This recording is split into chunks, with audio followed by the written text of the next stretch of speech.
Bom dia, boa tarde, boa noite a todos. Aqui é o Gabriel Luquezzi, do Projeto Caramelo, mais uma vez na nossa segunda parte da rodada de entrevistas sobre o projeto O Homem que Sonhou o Impossível. Hoje estamos aqui mais uma vez com o Sidney Matos, co-criador da Projeto Caramelo. Dá um oi pra gente, Sidney. Olá, pessoal.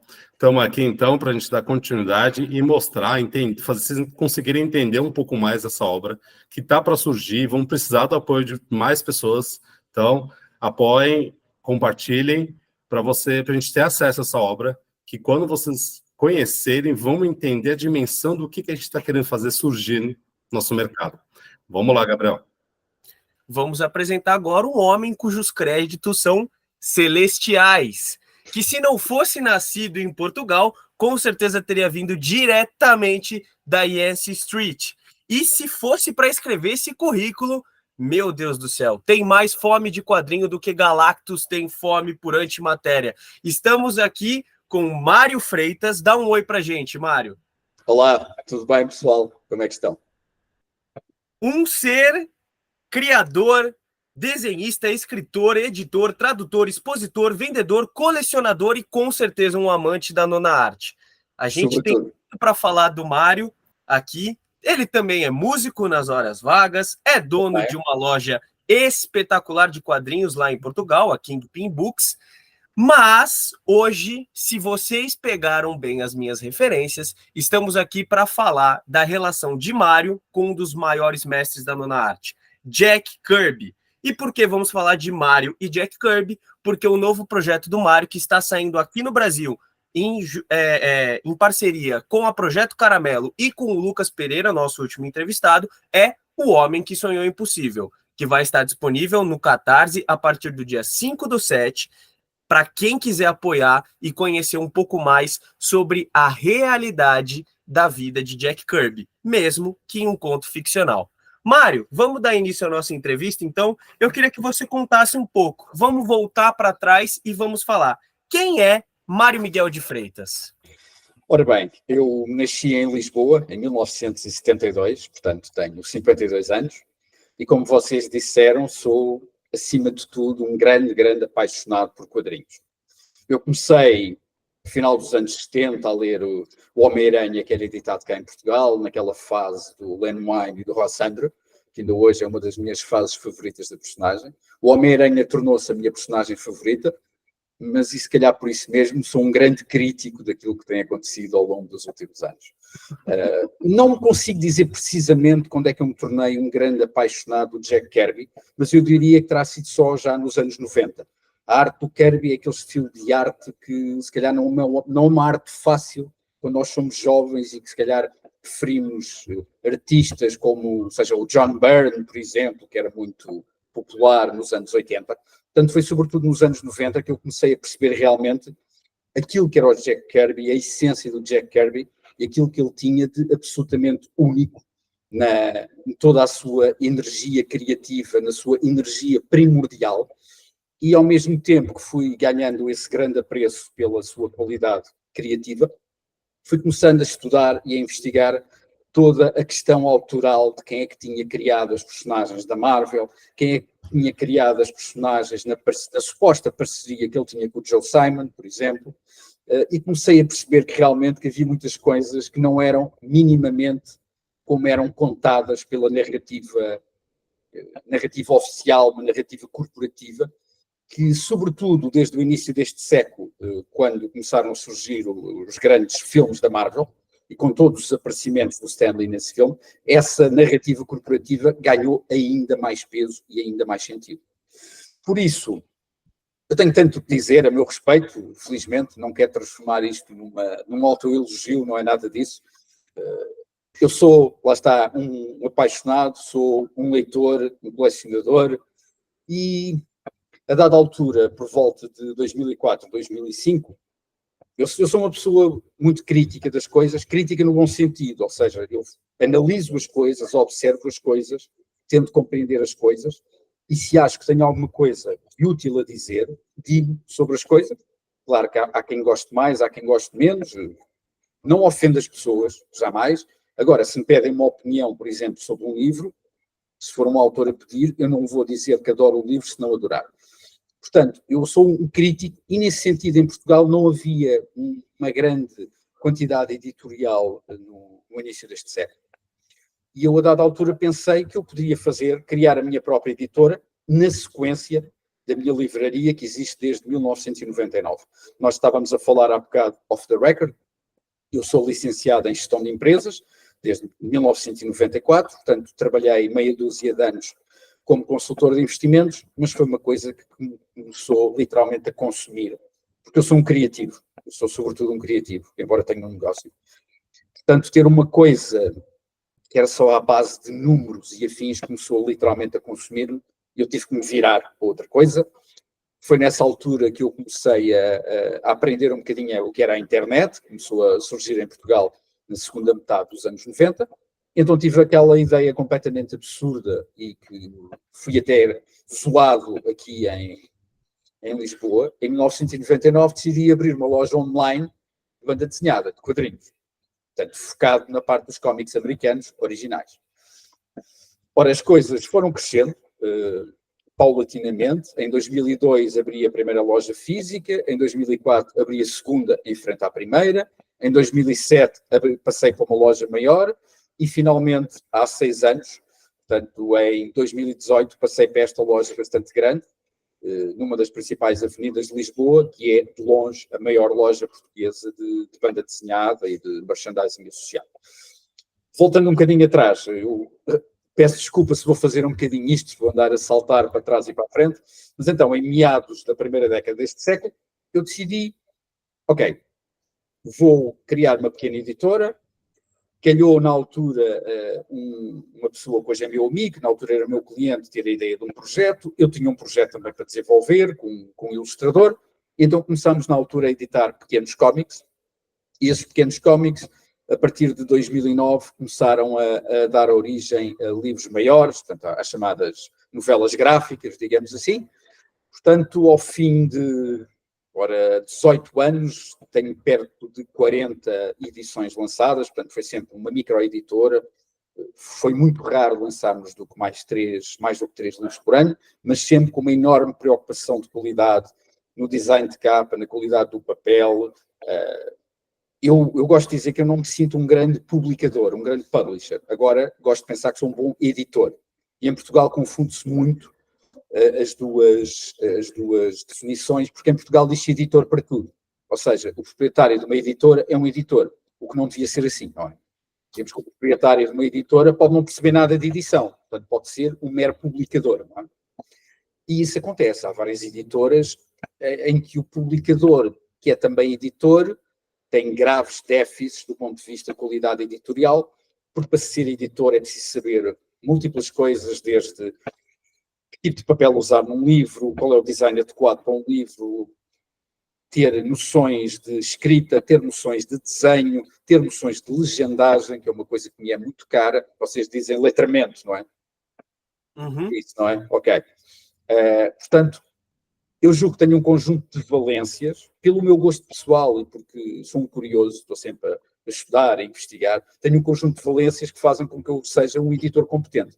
Eu, por exemplo, há uns anos fiz um curso de Photoshop de cor, uma coisa relativamente curta, mas foi com base nesse pequeno curso que eu depois fiz aquelas várias réplicas reinventadas, digamos assim, ou versões reinventadas de capas do Jack Kirby que não existiam, não é? Ou seja, uni as minhas valências no design às minhas experiências de cor, que tenho bastante bem, quer dizer, eu penso de forma muito visual, e o Lucas, melhor que ninguém sabe isso, eu penso de forma muito visual e comunico de forma muito visual. Portanto, para mim as coisas são naturais, não é? É intuitivo para mim tudo o que esteja relacionado com o desenho, com a escrita. Eu tinha muito jeito para desenhar quando era novo, mas nunca desenvolvi muita parte de desenho, propriamente dita, não é? Mas esquece, sou capaz de fazer uns pequenos desenhos, não, como eu costumo dizer, não sei desenhar prédios, não sei desenhar carros, não sei desenhar cavalos, não sei desenhar o suficiente para desenhar os meus próprios quadrinhos. Mas penso muito visualmente e disso o meu cérebro nunca abdicou disso.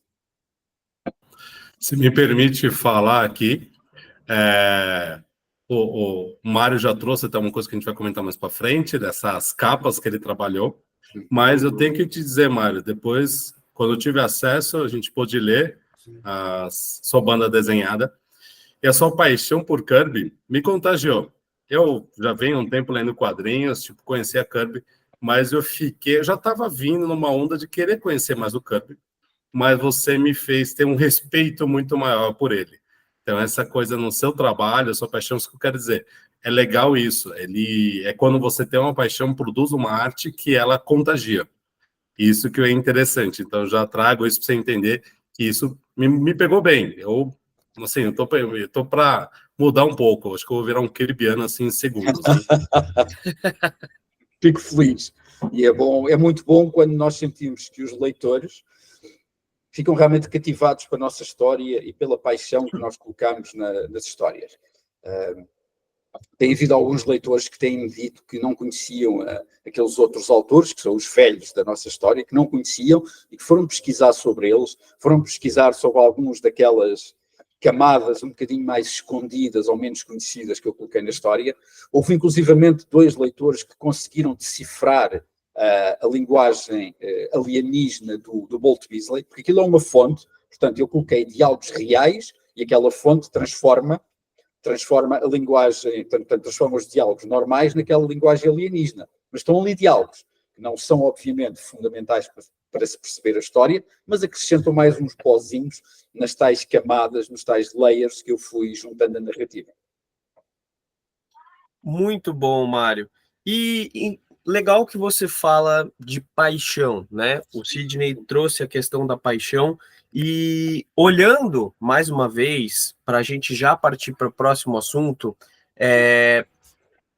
paixão acho que é algo que está muito ligado ao seu cerne, né? Como falou, desde 99 abriu a Kingpin, hoje é a maior loja de banda desenhada em Portugal, uma das mais importantes aí quando a gente fala do mercado lusitano. Você já foi indicado 4 vezes para o prêmio de Nacional Amadora BD, ganhou em 2016 por Fósseis das Almas Belas, né? E já fez vários trabalhos com colegas de outras geografias. Podemos citar o próprio Seth Fisher, né, que já não está mais conosco, que te ajudou no começo da Kingpin. Temos o Tony Sandoval, mexicano, o Ken Nimura, hispano-japonês, que trabalhou com você. E, mais uma vez, vemos um projeto de escopo internacional saindo da sua editora, que é O Homem que Sonhou o Impossível. E aí eu queria perguntar, pensando nessa paixão pela nona arte, todo esse histórico de trabalhos com outras culturas, o que te trouxe a trabalhar com o brasileiro Lucas Pereira? Ora bem, o Lucas é casado com outra ilustradora, com a Marjorie Yokomizo, e a Marjorie Yokomizo ilustrou uma novela gráfica que eu editei há 3 anos, que se chama O Pescador de Memórias, escrita por um português, Miguel Pérez. Portanto, eu fiz a edição portuguesa. Aliás, eu fiz a publicação portuguesa e ajudei o Miguel Pérez na edição brasileira e na edição inglesa.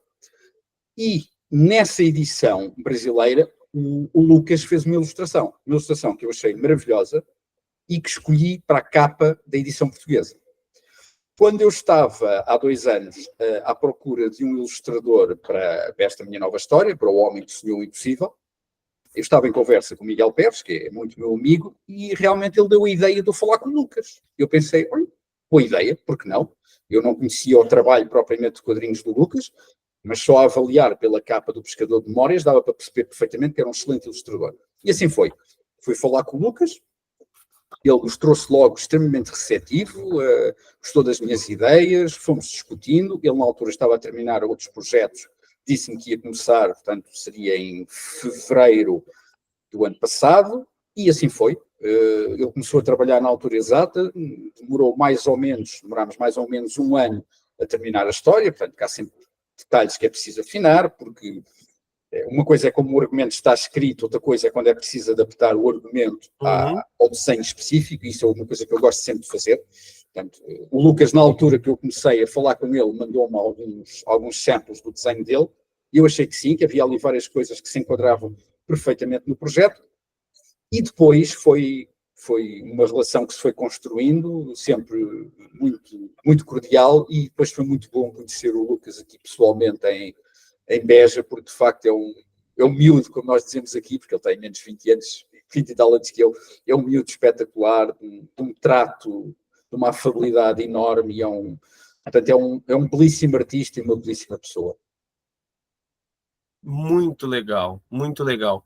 E, Mário, queria trazer também, não vai ser só você que vai ir para trás e para frente na linha cronológica, né? Mas em 2022 você inaugurou o seu selo, o Mário Briefs Comics, com uma BD experimental, a Polaroid em branco, né?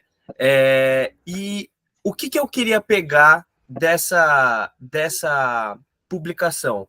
É uma publicação experimental que você teve um trabalho diferenciado para trazer novos conceitos para os seus leitores. E O Homem que Sonhou o Impossível também tem um caráter experimental, né? Mas de uma forma diferente. Nesse quadrinho, a gente retorna com um formato há muito não publicado, formato Treasury. Para quem não conhece, é um formato muito utilizado nos anos 70, que conta aí com dimensões de 36 centímetros por 25,6. E aí o que eu queria te perguntar é, por que desse formato? Porque foi um formato pensado desde o início, porque havia várias ideias que eu tinha na minha cabeça, precisava exatamente desse formato grande para tirar todo o partido delas.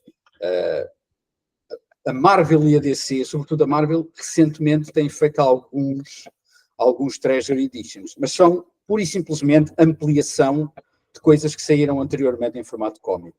O nosso livro não. O nosso livro foi pensado para esse formato.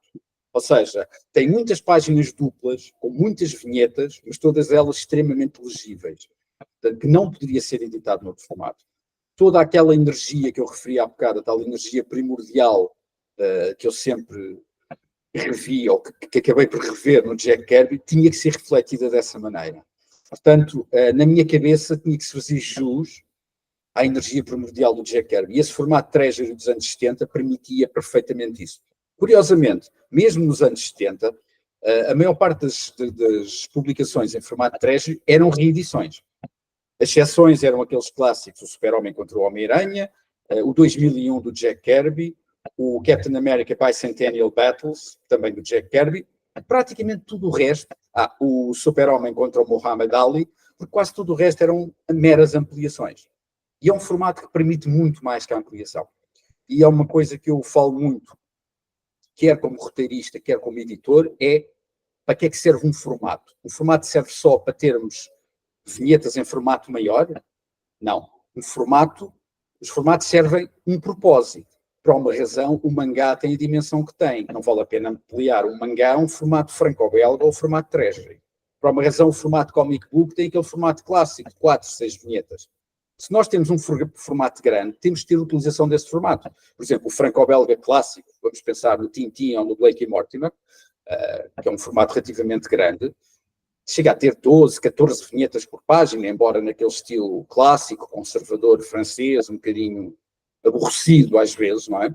Mas o formato tem que servir a história, não serve apenas o olho do leitor, tem que servir o olho do leitor do ponto de vista narrativo.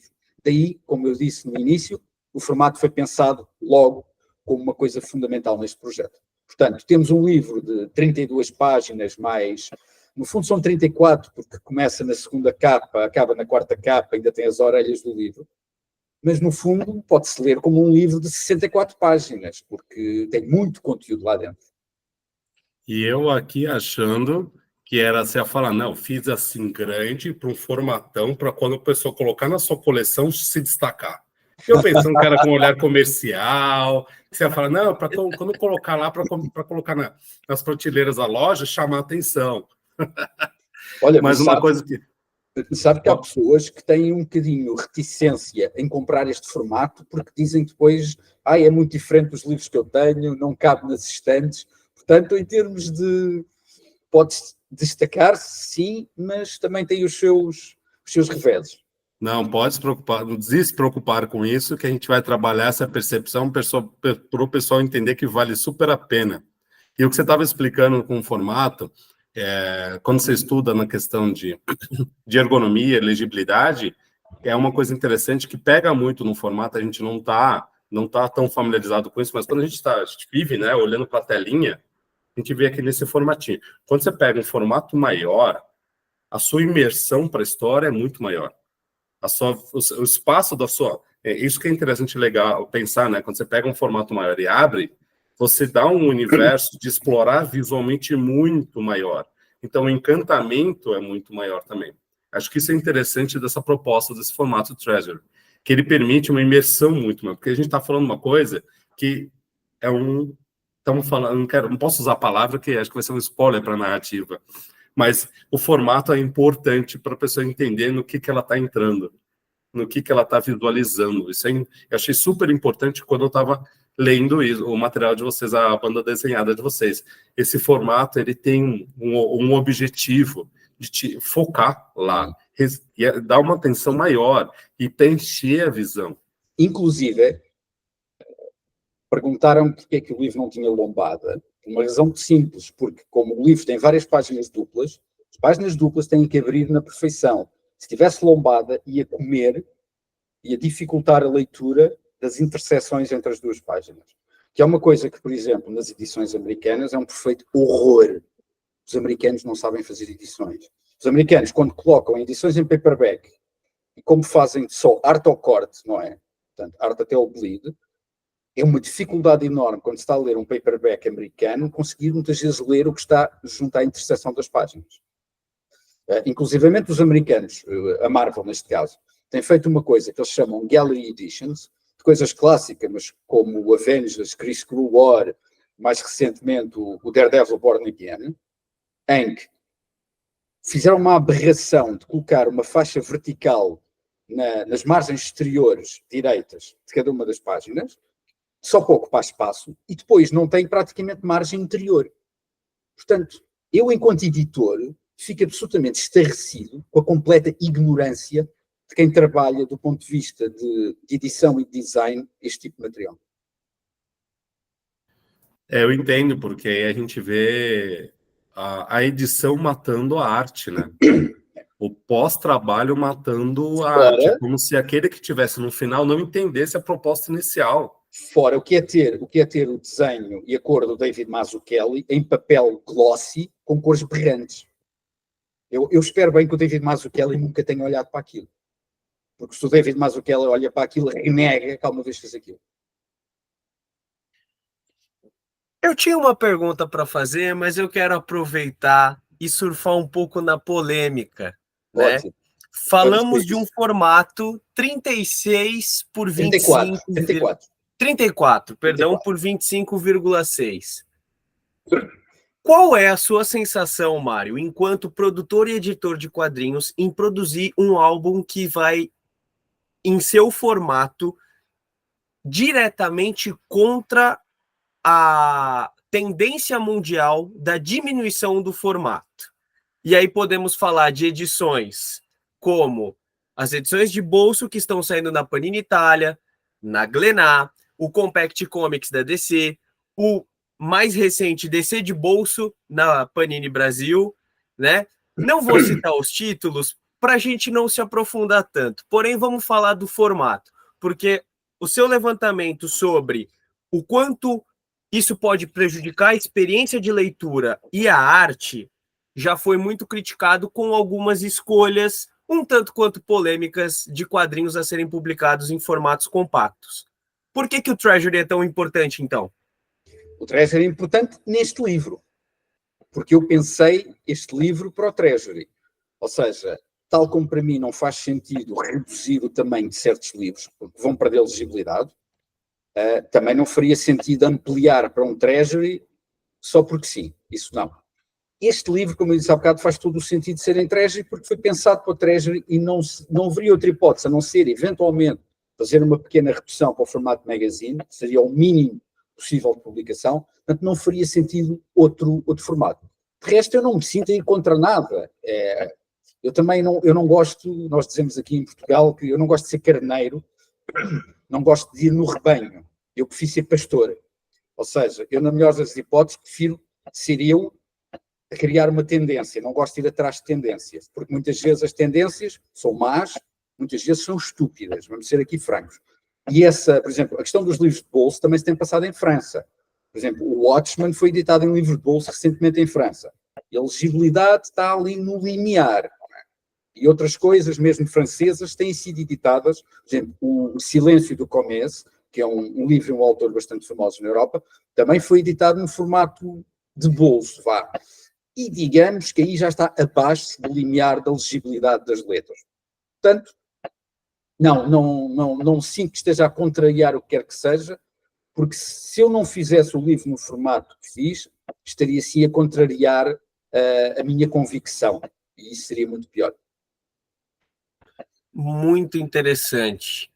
E acho que a gente já falou bastante sobre a obra, mas a gente não deu um panorama ainda para os nossos ouvintes do que é a obra, né? Então, para fazer as próximas perguntas, eu vou dar um panorama de que a obra O Homem que Sonhou o Impossível, ela trata de um pressuposto muito, muito, muito importante para a narrativa, que a gente já vai ver logo nas primeiras páginas. E se Jack Kirby tivesse passado a marca dos 76 anos do fatídico ano de 1994, né? E se Jack Kirby estivesse em um lar de idosos cercado de seus grandes companheiros, né? É uma obra que mistura ficção e realidade, é uma trama que envolve mistério, drama, personagens inéditos para o público, mas que tem um fundo de realidade e muito da energia de Jack, que aqui é chamado de Jack King, pois estamos tratando da persona e não do mestre da nona arte, né? Ele sim é um rei dos quadrinhos, um homem que, assim como afirma o autor, Mário, se dispôs a, de fato, não apenas ousar a sonhar o impossível, mas executá-lo em suas obras, né? Em milhares de histórias a gente pôde ver essa energia do Jack Kirby ao longo da história, não só nos argumentos e roteiros muito importantes, e de qual vem algumas certas polêmicas com relação aos créditos, mas principalmente também da sua arte. Então é aí que eu queria fazer a pergunta, Mário. Estamos falando da vida de Jack Kirby, não só da sua obra. Mas a gente também tem uma grande parte ficcional, porque estamos falando de um período que não existiu na nossa cronologia onde vivemos, né? Essa ficção é muito importante. E de onde vieram as inspirações para criar esse cenário onde está o Jack Kirby? Os personagens que o circundam. Ora bem, o Kirby, alguns nos anos 80, estava numa convenção e um jovem artista, um aspirante artista, foi ao pé do Jack Kirby mostrar-lhe os desenhos que fazia, inspirados no Jack Kirby e ao estilo do Jack Kirby. Ao que o Jack Kirby lhe respondeu, eu vou dizer em português, não, garoto, tu não estás a perceber isto. O estilo do Jack Kirby não é fazer o que os outros fazem, não é copiar o que os outros fazem, é criar de novo, é ter um estilo novo. Tu tens jeito para desenhar, dizia ele ao rapaz, tu tens jeito para desenhar, tens é que criar o teu estilo, não copies o meu. E foi um bocadinho o que eu pensei para criar esta história, ou seja, já tem havido algumas biografias sobre o Jack Kirby, a mais famosa e recente, a do Tom Scioli, portanto, The Epic Life of the King of Comics. Portanto, eu pensei, não, eu vou me inspirar no Kirby exatamente nisso, eu vou criar uma história original. E que mais original poderia ser do que criar um Jack Kirby que nunca existiu, um Jack King. Ou seja, um Jack Kirby, como vocês disseram bem, que passou além dos 77 anos, que durou mais tempo que a sua querida esposa, a Roz, e que está então num lar, rodeado de vários dos seus colegas da Marvel, dos anos 60, que tal como o Jack Kirby, foram um bocado vítimas de todas as condições editoriais dessa década, para além de todos os problemas que os autores de banda desenhada, os autores de quadrinhos, tinham ao longo das décadas, porque era, em certas situações, quase um regime de escravatura, de estúdios em situações terríveis. E peguei numa coisa, que depois subverti, mas peguei numa coisa que se dizia muito, sobretudo em certas hostes marvelianas. O Jack Kirby no final da vida já não estava bom da cabeça e não sei o quê, as coisas que dizia já não era para levar a sério. Portanto, eu começo exatamente a história com um Jack King que, por alguma razão, já não tem a energia de antes, já não tem a capacidade de contar as histórias de antes, tenta, mas falham em pormenores, falham em detalhes. Só que rapidamente vamos perceber que alguma coisa na biblioteca, e isto não é propriamente um spoiler se dissermos que a biblioteca ali representa um bocadinho o cérebro do Jack Kirby, as ideias do Jack Kirby, e que alguém estava a desarrumar essas ideias, e que alguém colocou a biblioteca num caos, e surge então um novo auxiliar no lar, que é o Mike, que é a minha homenagem ao Mike Royer, aquele que para mim foi o maior e mais fiel arte finalista do Jack Kirby, e um grande amigo dele, e uma pessoa que eu tive o grande prazer de conhecer pessoalmente em 2017, quando fiz para o Festival de BD da Amadora a curadoria de uma exposição do centenário do Jack Kirby, em que tive o prazer de ter mais de 100 originais do Jack Kirby nas minhas mãos. Podem imaginar o meu deleite. E o Mike Royer foi um convidado para o festival e tivemos uma empatia muito grande, tornámos amigos, falamos frequentemente, não é? Portanto, eu homenageei o Mike Royer, que é então um dos cuidadores. O outro cuidador da história, que eu chamo de Sherman, é o Steve Sherman. O Steve Sherman, que era um dos assistentes do Jack Kirby nos anos 70, juntamente com o Marc Evanier, mas digamos que o Marc Evanier parece-me um indivíduo muito mais sinuoso. Portanto, eu não quis incluir o Marc Evanier na história. Portanto, os dois auxiliares é o Steve Sherman e o Mike Royer, não é? E então o Mike, na história, vai começar a pescar pelo Jack, vai começar a motivar o Jack. Inclusivamente há uma altura na história que o Jack se zanga com ele porque ele insiste que o Jack coma, e então o Jack começa a ter uma relação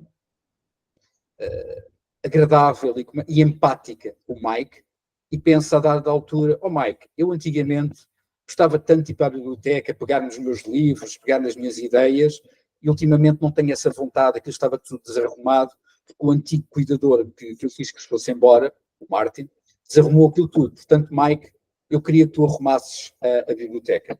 E isto é o gatilho narrativo para o resto da história. E deixa eu aproveitar, né? Dentro que eu acho que eu achei muito interessante desse contexto, esse cenário, essa situação que você criou, eu acho que a importância que você deu nessa construção da relação dos autores. Eu acho isso tão fantástico no sentido de enxergar e começar a imaginar como é que era o ambiente de trabalho deles, como é que era a relação deles. Essa sua abstração, que é ficcional, criada, mas permite a gente começar a perceber e admirar o quanto é interessante isso, o convívio deles, e eu achei fabuloso o que você construiu da relação entre eles. E você fazer isso, ter um momento dessa troca entre os autores. Então, aquilo que a gente vê, você trouxe muito que a gente conhece pela biografia, tudo, lá eles são seres vivos. Que eles têm, tipo, putz, você tá com a minha roupa, cara, e meu cigarro. Esses detalhes são muito legais. Então, isso que é legal da sua construção narrativa aqui, que você percebe as características, e você tinha comentado mais cedo, né, que tinha um leitor que você teve contato que foi lendo e pesquisando. Então, acrescenta mais outro. Eu fui fazendo isso, estava lendo e pesquisando. Isso é fenomenal. Você percebe que o negócio é maior. É isso que é legal, que eu gostei e encanta na leitura, por isso falo na reforço. Já agora, estavas a falar na questão da roupa. Eu não sei se reparaste que o Steve, um dos velhos, que é o Steve Ditko, não é? Além de ter aquele comportamento afastado dos outros, portanto, gosta de estar na dele, não é? Muito compenetrado a ler um livro, ele está vestido com um casaco azul e um colete amarelo. Portanto, aquilo era como aquelas roupas anacrónicas que o Peter Parker do Liceu usava nos anos 60. Ora, o Peter Parker do Liceu, do ponto de vista físico, é o Steve Ditko. Ponto. Steve Ditko criou a imagem do Peter Parker, a imagem dele na altura. Com um desconto de 15 anos de diferença, o Ditko na altura teria 30 e tal anos e o Peter Parker teria 16, não parecendo, mas tinha 16 nas histórias, e o Steve Ditko plasmou-se no Peter Parker. E outro detalhezinho, quando o Jack dá uma palmadinha nas costas do Steve e diz: oh Steve, tens um fato todo bonito, mas esse fato não era meu. Isto é apenas aquela polémica que quem é que criou o fato do Homem-Aranha? Foi o Kirby ou foi o Ditko? Boa, entendi.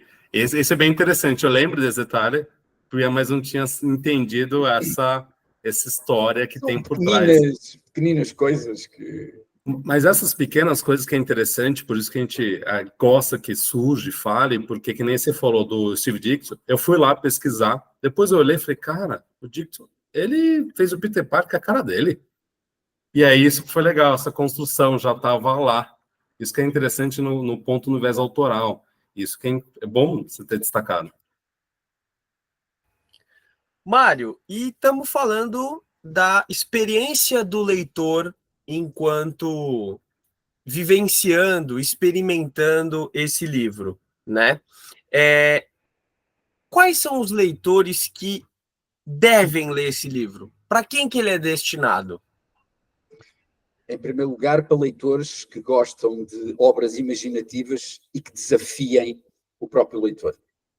Portanto, sejam leitores de cómics americanos, sejam leitores de cómics de BD franco-belga, sejam leitores de BD brasileira ou sul-americana, sejam leitores de qualquer parte.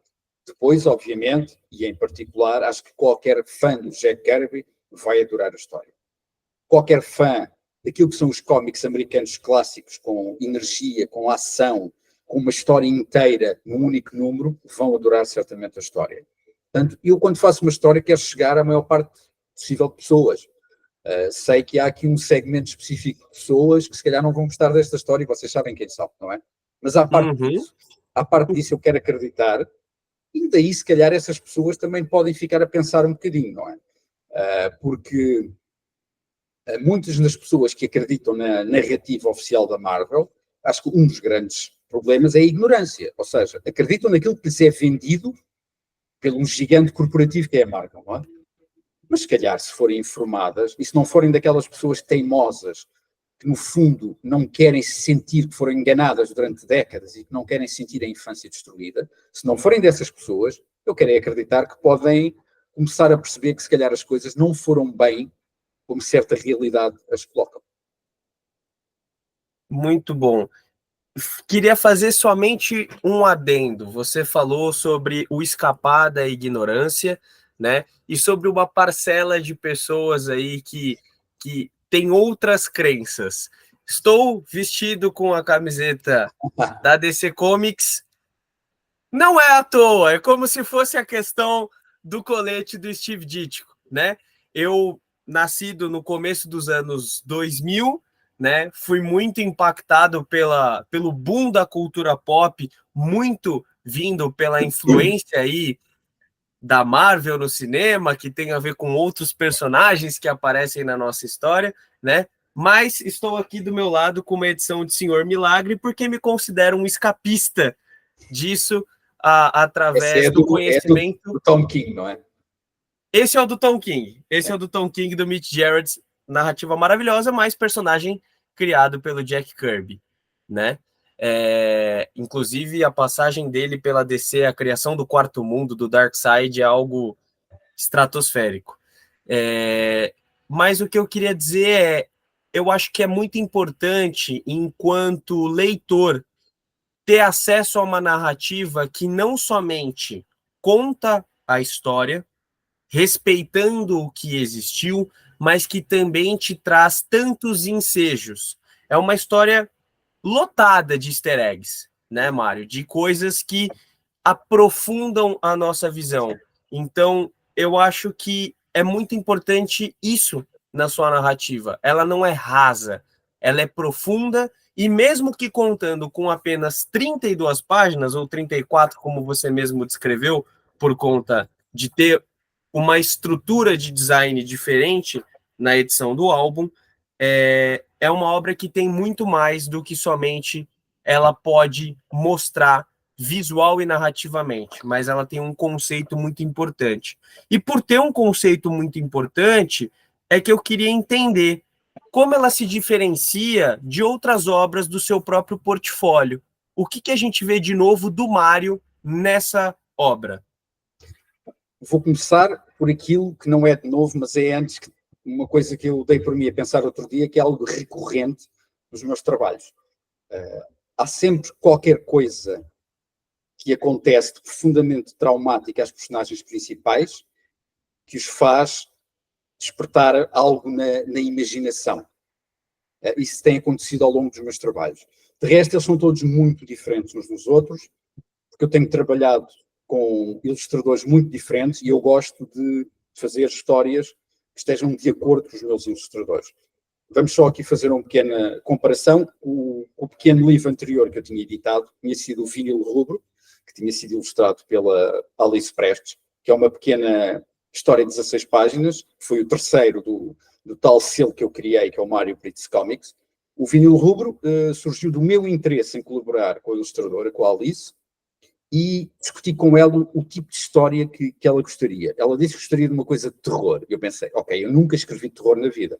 Então pensei numa coisa de, não digo de terror psicológico, mas mais de tensão psicológica. E pensei numa história de uma DJ que trabalha num bar e que sofreu alguma perda profunda, que nós não sabemos qual foi, e que quando chega à casa, a única companhia que a espera é um gato branco, não é? E pronto, e ela afoga um pouco de coisa no álcool, no tabaco, na música, e tudo isto vai invocar um espectro da pessoa que ela perdeu. Lá está, o trauma que ativa a imaginação. Agora, são histórias completamente diferentes em todos os aspectos, porque o Vinil Rubro não é uma história nada redonda, ou seja, o final é preciso interpretá-lo. É uma narrativa fria, porque nós não sabemos o nome de nenhuma personagem ao longo das 16 páginas da história. O formato é um formato pequeno, um bocadinho mais pequeno que um comic book tradicional, ou seja, não podia ser o mais diferente do Homem que Sonhou o Impossível, que digamos que tem personagens reais, personagens, e quando digo reais não é por serem baseados em personagens que existiam, não.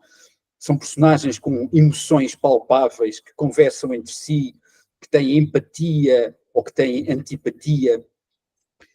Temos uma narrativa muito mais explosiva, muito mais imaginativa, num aspecto também um pouco cósmico, não é? Ou seja, são duas histórias muito diferentes. Vou falar agora também do Fósseis das Almas Belas, como vocês disseram há bocado e muito bem, com que eu ganhei o prémio de melhor argumentista nacional em 2016, que é um reinventar de uma lenda portuguesa do tempo do nosso poeta Camões, que é o Gigante Adamastor, que era o gigante que surgia às caravelas portuguesas que tentavam atravessar o Cabo da Boa Esperança. Eu tive a ideia para essa história numa praia que fica junto ao Cabo da Roca, que é o ponto mais ocidental de toda a Europa, que fica perto de Lisboa, e há uma praia lá perto, que é a Praia da Adraga, que tem um enorme rochedo, que eu olhei para ele e fez-me lembrar um mamute, um elefante deitado ou morto. E a partir daí começou-me a vir uma série de ideias à cabeça. Criei uma lenda, a lenda do Avistador, que é criada do rei português Dom João II, que é o principal rei do tempo dos descobrimentos, descobertas, achamentos, como quisermos chamar, do reino português, e que misturei depois, cruzei com a lenda do Gigante Adamastor. Portanto, é uma coisa completamente diferente aos outros dois. Portanto, eu gosto de fazer coisas diferentes. Nós estávamos a falar do Tom King há bocado, por causa do Mr. Miracle. O Tom King é um escritor tecnicamente magnífico, é provavelmente, do ponto de vista técnico, dos melhores escritores americanos, porque há escritores americanos que têm ótimas ideias para a história, mas tecnicamente não sabem escrever quadrinhos, não sabem. Portanto, a qualidade das obras vai depender exclusivamente do desenhista que tiverem.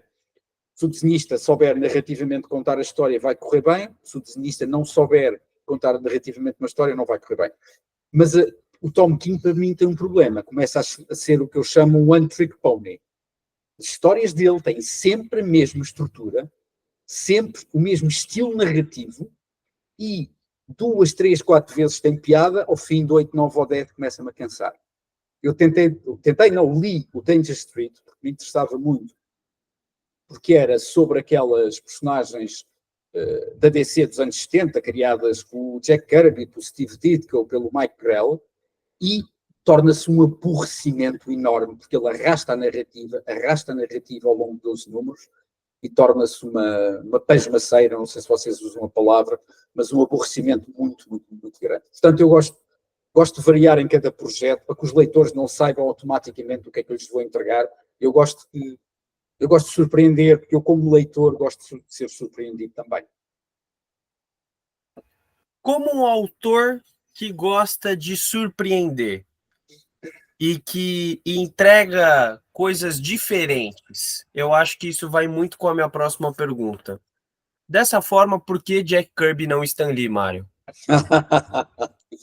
Bom, porque se eu fosse escrever uma história sobre o Stan Lee, estaria a escrever uma história sobre alguém que, aos meus olhos informados, cultivados, pesquisados e investigados, seria, se não um vilão, pelo menos alguém profundamente desagradável. Vamos resumir a uma coisa que eu também coloquei como leia de uma história, que é 1974, Origens da Marvel Comics, não é?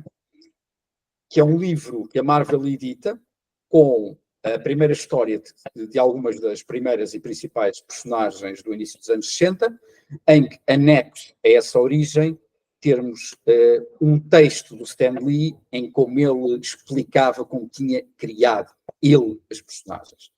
Ora, muito bem, em 1974 a Marvel arriscava-se a perder, ou temia perder os direitos de boa parte dessas personagens. E porquê? Porque essas personagens tinham sido criadas ou co-criadas por freelancers. O Jack Kirby, o Hollywood, o Steve Ditko, o Gene Colan, o Don Heck e por aí fora eram todos freelancers sem contratos com a editora. Quem era a única pessoa com contrato com a editora? Stanley Martin Lieber, mais conhecido por Stan Lee, editor e depois escritor / adaptador dos diálogos. Era a única pessoa com contrato. Portanto, para a Marvel o que interessava é que o criador das personagens, segundo eles, fosse alguém com contrato com eles, que era a maneira deles assegurarem os personagens. E é assim que surge Origens da Marvel Comics. O Stan Lee era o editor, o Stan Lee era o escritor de diálogos. Isso significava o quê? Que pessoas, nomeadamente o Jack Kirby e o Steve Ditko, criavam as histórias da cabeça deles, sem qualquer indicação prévia do Stan Lee. O Stan Lee depois recebia as páginas e, com base no que lá estava e nas anotações, que eram profusas, no caso das histórias do Jack Kirby, com base nessas anotações, que incluíam sugestões de diálogo, o Stan Lee escrevia ou editava os diálogos. Não era o Stan Lee que criava as histórias, obviamente. O que é que acham que as histórias do Kirby com o Lee ou do Ditko com o Lee são tão imaginativas, enquanto as histórias do Don Heck com o Lee ou as histórias do Gene Colan com o Lee são tão fracas? Porque o Don Heck e o Gene Colan eram ilustradores, não eram criadores de histórias, mas viam-se forçados a criar as histórias. O próprio John Romita, quando pegou no Homem-Aranha, ele fala de situações, duas em particular, houve poucas personagens novas criadas nessa fase, mas há duas personagens, que é o Rhino e o Kingpin, o rei do crime. As únicas indicações que o Stan Lee dá é: o John Romita entra no seu escritório e tem um post-it em cima da mesa a dizer, na próxima edição, o Rhino, na próxima edição, o Kingpin, o rei do crime. E foi o John Romita que, a partir de uma única palavra, teve que criar as personagens.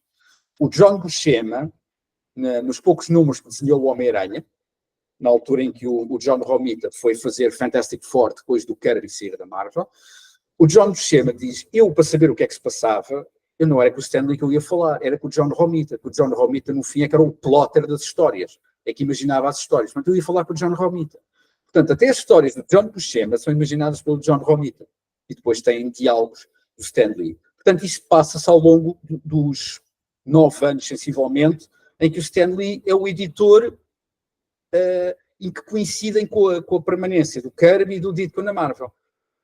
Há uma coisa que é a lâmina de Occam, que é, quando não há provas absolutas e concretas, aquilo que parece deve ser. O que é que o Stan Lee criou antes de 1960? Zero. O que é que o Stan Lee criou depois de 1970? Outra vez zero. O que é que o Kirby ou o Ditko criaram antes e depois de 1960? Muito, sobretudo o Kirby. Capitão América, Boy Commandos, Boys Ranch, todos os cómics de romance, os cómics de terror, os cómics de crime. Nos anos 70, então, se formos para o Kirby, basta olhar para a DC, basta o Quarto Mundo, o Demónio, o Kamandi, é assim. E querem acreditar que, portanto, o Stan Lee teve assim um assomo brilhante de inspiração durante aqueles 9, 10 anos e criou aquelas personagens geniais todas e aquelas situações geniais todas. Não, meus amigos, lamento, Stan Lee não criou praticamente nada. Vale Ô, citar que Mário, muitos dos nomes também não foram originais, né? Não eu percebi, falo. desculpa. Vale citar que muitos dos nomes dos personagens, os quais recebem créditos do Stan Lee, nem mesmo os nomes Pois, são originais. vejo. Eu ia comentar, né? Pô, Mário, a pergunta era do Stan Lee. No final você só falou do Kirby, meu. Não falei só, não falei só. Mas o que que é legal?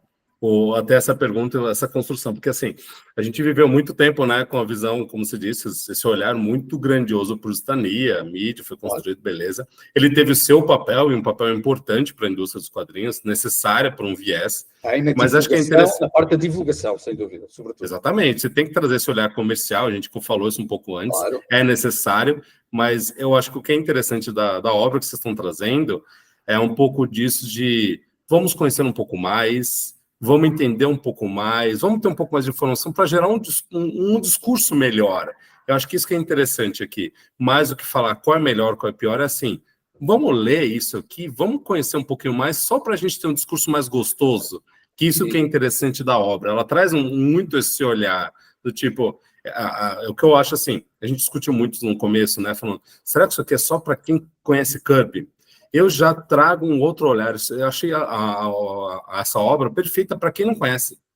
E para se apaixonar pelo Kirby e falar, cara, preciso conhecer esse cara. Preciso achar o quadrinho desse cara. Eu acho que é um pontapé inicial por cara ir lá atrás e começar a caçar tudo que é do Kirby. Eu achei essa obra, trago esse olhar. Eu acho que vai atrair muito não conhecedor de Kirby e vai estimular muito a busca pelo Kirby. Só um detalhe, em relação àquilo que eu falei do Origens da Marvel Comics, Portugal e o Brasil, ou os portugueses e os brasileiros, aí tem uma coisa muito em comum, porque nós recebíamos os gibis importados da editora Abril, nos anos 80, não é? Portanto, o Origens da Marvel Comics é aquilo que é republicado no Brasil no Capitão América 100 e no Heróis da TV 100. São exatamente esses textos. Portanto, muitos portugueses e muitos brasileiros acreditam ainda nessa narrativa dessas duas publicações. Colocar mais um tempero em cima dessa pergunta. A gente não precisa responder se você não quiser, tá? Existe alguma chance, por exemplo, da gente ver uma história como essa de um personagem, um tal de Roy Thomas? Ora bem, o Roy da Boy Thomas, não é? Não, eu acho honestamente que o Roy Thomas é um Stan Lee de quinta categoria sem carisma. Acho honestamente. O Roy Thomas tenta ser o Stan Lee, mas não tem o carisma do Stan Lee. Não é? Nem é tão, vamos ser francos, não é tão bem falante como o Stan Lee, não quero usar palavras piores. O Roy Thomas vai acabar por ser uma nota de rodapé na vida. Mesmo ele agora estar a dizer que foi ele que criou o Conan, o Wolverine, o Ghost Rider, quer dizer, era como se algumas das coisas, de algumas das personagens que alguns dos autores que eu edito, que eu agora começasse a dizer que eu fui eu que editei aquilo, eu sou o co-autor. E, aliás, por exemplo, agora a mulher do Len Wein, o Len Wein já faleceu, a mulher do Len Wein, que é o co-criador do Wolverine, tem feito agora uma campanha enorme, absolutamente indignada com aquilo com que o Roy Thomas e o agente dele, o John Cimino, que é uma criatura absolutamente execrável, se têm vindo a apropriar. Portanto, o Roy Thomas, a partir do momento que o Stan Lee morreu, pensou, agora é a minha vez, vou ser eu a nova mascote, o novo rato Mickey da Marvel. Mas não, o rato Mickey não morre. E o Stan Lee morreu, mas o Stan Lee não morreu. O Stan Lee, enquanto mascote, vai continuar vivo e vai continuar a aparecer nos filmes. Seja como CGI, seja como inteligência artificial, seja com imagens já gravadas anteriormente, o Stan Lee não vai desaparecer. Portanto, o Roy Thomas não tem, na prática, qualquer possibilidade de se impor. Não vai conseguir mais nada do que andar em bicos dos pés permanentes, até que os tornozelos dele já não aguentem mais os bicos dos pés. Todas as suas respostas, Mário, elas estão muito pautadas na história. Seja ela ficcional, seja ela verdadeira. E história é algo do qual todos nós compartilhamos o amor por, né? Essa história que você conta nesse álbum, ela poderia ser a alusão dos álbuns dos anos 70, 60 e 80, um What If? O que aconteceria se? Veremos mais o What Ifs pela sua mão? Não sei. Isto foi muito específico. Eu tinha este projeto na minha cabeça, ou começou a desenvolver-se na minha cabeça já desde 2017. Portanto, por volta da altura em que eu fiz a exposição do Kirby. Portanto, se me perguntarem 7 anos depois onde é que começaram as sementes da história, eu não consigo responder exatamente, não sei exatamente quais foram as primeiras ideias que eu tive, não consigo recordar, sou franco. Portanto, isto foi uma história muito específica, ou seja, não estou necessariamente a pensar fazer outra coisa com outros autores, até porque não há outro autor que me tenha dito tanto neste particular, do ponto de vista daquilo que é a minha crença na propriedade intelectual, na capacidade autoral das pessoas, e porque eu, enquanto autor, um dos meus maiores temores é que alguém alguma vez se apoderasse de uma ideia minha ou de uma cocriação minha. Eu digo cocriação porque eu, não desenhando, preciso naturalmente sempre de um co-criador, de alguém que plasme as minhas ideias em desenho. Portanto, mas a ideia que alguém se pudesse apropriar de uma ideia minha e ganhar fama à custa de uma ideia minha é algo que me atormenta, confesso. É algo que é um bocadinho assustador. E daí foi a identificação que eu acabei, ou uma das maiores identificações que eu acabei por ter com o próprio Jack Kirby. E sobre o Jack Kirby, ele tem um trabalho seminal, né? É um trabalho que merece todos os louros possíveis. Mas como você mesmo citou no começo da nossa entrevista, tiveram muitos trabalhos dele que ficaram à mercê das areias do tempo, né? E que de alguma forma foram recuperados. E aí, falando muito mais da nossa campanha, o que você trouxe de novo para os fãs de Jack Kirby que a gente pode ver através desse álbum e das recompensas que o acompanham? Ora bem, o que é que eu trouxe de novo? Como eu disse, trouxe uma ideia para uma história nova, para uma história imaginativa. Trouxe uma ideia que, ao mesmo tempo, respeita aquilo que foi a vida do Kirby, mas que a amplia para além daquilo que foi a vida do Kirby. O tal what if que falamos, não é? O Kirby que sobrevive para além dos 76 anos. Trago, juntamente com o Lucas, porque não podemos esquecer o magnífico trabalho de ilustração, de desenho e de cor que o Lucas faz. O Lucas é, sobretudo, um artista muito natural. A maneira como ele coloca as personagens a interagir, os gestos das personagens, o modo como eles andam, parecem personagens reais. Há desenhadores que, à primeira vista, pode parecer que desenham muito bem, mas começamos a analisar, as poses são rígidas, os movimentos são rígidos. No Lucas, não. No Lucas, tudo flui naturalmente. Aquela enorme cena do combate final, aquilo é um verdadeiro prodígio de todas aquelas pequeninas microsequências de ação e de combate entre o Jack e o antagonista. Aquilo começou com uma ideia minha, em que basicamente eu ponho aquelas 8 vinhetas no meio e traço umas setas e disse ao Lucas, olha, esta é a sequência da luta. E o Lucas fez aquela cena maravilhosa e tudo aquilo flui naturalmente. Portanto, é isso que nós podemos trazer para quem quer um livro. Um livro imaginativo, que, como vocês muito bem têm dito, e eu agradeço, faz despertar o interesse por Jack Kirby e o interesse pelos outros autores que ali estão presentes e um bocadinho por aquilo que é a verdadeira história da banda desenhada americana das últimas décadas do século passado. Eu acho que o que é legal destacar aqui, que em nenhum momento, acho que a gente foi falando muito da narrativa, parecia que era muito Jack Kirby no universo, só dele mais idoso, e em nenhum momento a gente tinha falado, né? Mas é bom destacar aqui, galera, tem ação na história, tem ação na história. Tenho um igual. Então, eu tenho uma grande coleção de Funko Pops de personagens criadas pelo Kirby. Opa, que maravilha! É verdade. Mas acho que o que é interessante aqui, e é bom destacar isso, a história ela flui dentro, né? E ela tem momentos de ação com essa fluidez e leitura visual maravilhosa. Mas acho que... Porque o Jack Kirby tinha exatamente isso, tinha os momentos de intimidade entre os personagens, não é?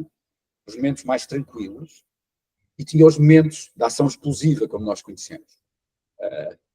Quem só conhece o Kirby na Marvel, por exemplo, não conhece coisas maravilhosas que ele fez antes. Há um em particular que é o Boys Ranch, que ele fez em meados dos anos 50. O Boys Ranch é maravilhoso. Eu não gosto de westerns e gostei do Boys Ranch. Tem tudo a ver com a relação entre as várias personagens. E aquilo que se falava, que tinha sido o editor da Marvel dos anos 60, vocês sabem de quem é que eu estou a falar, tinha sido o editor da Marvel dos anos 60, o Stan Lee, a criar aquelas quesílias entre as personagens. Isso não é verdade. Isso existe desde o Boy Commandos, desde várias das histórias de romance, de terror, e em particular do Boys Ranch. Isso já existia. Portanto, dizer que foi o Stan Lee que criou isso é mais uma propaganda sem sentido. O fundamento da família é fundamental. Nossa. Em Challengers of the Unknown, os desafiadores do desconhecido. Está lá tudo. Mas só acho que só não tinham superpoderes. Eu acho que o que o Gabriel até puxou aqui, acho que vale ressaltar, né, Mário? É o artbook. É isso que a gente não pode deixar de falar, que é uma coisa que é um outro nível para fãs, né? Ora bem, vamos oferecer aos apoiadores um pequeno artbook com 22 páginas, com uma série de capas do Jack Kirby que nunca existiram. Portanto, vamos ter aqui mais um what if também. Uma série de capas que foram reinventadas por mim. Eu peguei em várias splash pages, muitas vezes a página 1 dos comics, pegava nestas splash pages, eliminava certos elementos, acrescentava depois os logótipos da capa e criava uma capa nova. Em alguns casos, fazia até alterações de cor ou alterações nos diálogos. Incluía sempre aquelas caixas de narração que havia nas capas, nomeadamente da Marvel ou mesmo da DC, isto é da Marvel, os Eternos dos anos 70. Portanto, utilizava os meus conhecimentos de design e de letrador, portanto, de letrista. Em português disse legendador, portanto, de letrista, para usar letras diferentes com dinamismo. E há, inclusivamente, uma dessas capas que é uma coisa quase, digamos que 50% minha. E porquê é que eu digo isto? Porque é através de um mero esboço do Homem-Aranha, feito por Jack Kirby, só a lápis e sem sequer com as teias desenhadas. Eu fiz o resto do desenho das teias, dentro daquele estilo com que o Kirby costumava desenhar o Homem-Aranha, que era diferente do Ditko. Fiz a arte final também, e depois fiz também o background com os prédios normais, e depois coloquei aquilo como se fosse um Amazing Spider-Man número 1, em que diz, finalmente revelado, quem é que é o Spider-Man. Então parece o Spider-Man sem hífen, porque quem olhar para a primeira edição do Amazing Fantasy número 15, e há várias reedições disso, em cima foi cortado o cabeçalho original que dizia Spider-Man sem hífen e substituído por um com hífen. Ao longo da história, o Spider-Man é várias vezes referido como Spider-Man sem hífen, e isso teria sido a ideia original do Jack Kirby, embora muito diferente daquela que depois o Steve Ditko desenvolveu. A ideia do Kirby, supostamente, era de um Homem-Aranha que usava uma pistola de teia, ganhava os poderes através de um anel mágico, portanto era muito semelhante ao The Fly, do Kirby, que o Kirby fez para a Archie, era muito semelhante ao The Fly, com alguns elementos do Soldado Strong também. Portanto, no fundo, o Homem-Aranha do Jack Kirby seria isto, uma mistura do The Fly com o Soldado Strong, portanto, que é completamente diferente daquilo que é o Homem-Aranha do Steve Ditko. Portanto, este artbook acho que vai ser um deleite para muita gente. Eu na altura fiz com capas do Jack Kirby e com capas do Steve Ditko, que saíram depois para uma exposição dos 60 anos do Homem-Aranha, do qual eu fiz a curadoria há 2 anos também para o Festival da Amadora, mas obviamente que aqui vamos ter apenas as tais capas reinventadas do Jack Kirby. E o que vale ressaltar, né, a gente está indo para um outro nível, né, de fã para fã, é quando você vê que não é só a arte, então você está pela base do artista, você está homenageando ele e colocando lá, vocês fizeram isso nesse artbook, e coloca lá a sua admiração. Então lá está o seu amor pelo artista.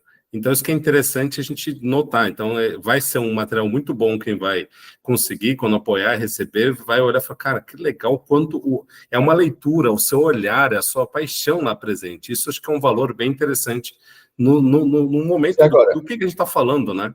E já agora, destaco também que parte do apoio, vamos ter 2 ilustrações totalmente inéditas, feito por 2 desenhistas portugueses que trabalham para o mercado norte-americano de cómics. Estamos a falar do André Lima Araújo, que já trabalhou para a Marvel, a fazer Fantastic Four, FF, alguns números da Avengers, é conhecido por ter feito o Man Plus, julgo para a Titan, fez o A Righteous Thirst for Vengeance com o Rick Remender para a Image, e o Jorge Coelho, que mais recentemente fez uma adaptação do Great Gatsby e que também já desenhou para a Marvel várias coisas, como o Rocket Raccoon. Portanto, são 2 ilustradores extraordinários e que fizeram, a meu convite, 2 ilustrações inéditas para o nosso livro. Muito bom, muito bom. E aí, Mário, queria só deixar, então, um recado para a galera. A partir do dia 5/7, O Homem que Sonhou Impossível no Catarse, através do link catarse.me/KirbyHQ, Kirby igual o nome do autor, Kirby, e lá vão ter vários níveis de apoio, começando com o apoio mais simples, na casa de R$ 55, preço exclusivo para os apoiadores do Catarse, frete grátis para todo o Brasil e vários níveis de recompensas, contando inclusive com o artbook, os pôsteres que o Mário já citou, artes originais em TB ou coloridas feitas pelo Lucas e também a possibilidade de adquirir a capa original da edição portuguesa, né, assinada e dedicada para os nossos apoiadores. É um projeto realmente inovador, um projeto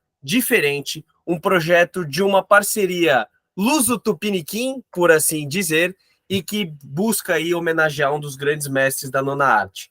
Então, a todo mundo que assistiu aqui a nossa entrevista, nós agradecemos muito, né? Contamos com o seu apoio, né? E queria deixar aí as considerações finais, tanto do Sidney quanto do Mário, e agradecer muito a presença de vocês, o empenho Obrigado. E por colocarem no mundo essa obra de arte que é O Homem que Sonhou o Impossível. O que eu queria, para fechar aqui, fechar com uma frase que, assim, porque eu, pegando na onda do Mário, do Gabriel, fui atrás, falei, vamos entender, e aí vi uma frase que me pegou bastante do Kirby, que eu acho que é interessante, e a gente entendeu o que a gente está olhando aqui, que ele falava, eu sou apenas uma criança do Brooklyn que amava desenhar e contar histórias. Tive sorte de encontrar um público para as minhas criações. Essa simplicidade que é, na verdade, uma riqueza animal do que a gente está enxergando aqui. Por que eu trago isso? Que é reforçando dessa história, então, que a gente precisa fazer ela surgir, ela ganhar um mercado. Que quando o autor estava lá atrás criando o material, ele enxergava como uma simples oportunidade de ganho dele. Uma oportunidade de ter um universo para leitura, essa simplicidade que é a parte rica de um autor. Por isso que esse HQ, no termo Brasil, banda desenhada, europeu, é uma HQ que merece essa atenção, porque essa simplicidade, olha a dimensão do que alcançou. Então, parabéns pelo trabalho, Mário, e aí vamos no apoio, que a gente precisa fazer esse HQ ter a dimensão que ele merece pelo trabalho realizado. Parabéns. Muito obrigado pelas vossas palavras e por esta bela conversa. Uma coisa é certa, não há autores sem leitores, como é evidente. Não é? Ninguém, há quem crie, mas ninguém deve criar para o umbigo. É evidente que nós devemos fazer uma coisa que nos dê gosto, não é? Faça parte daquilo que nós somos, da nossa integridade. Mas temos que chegar aos leitores, isso é fundamental, porque os leitores depois apropriam-se da obra. A obra passa a ser deles.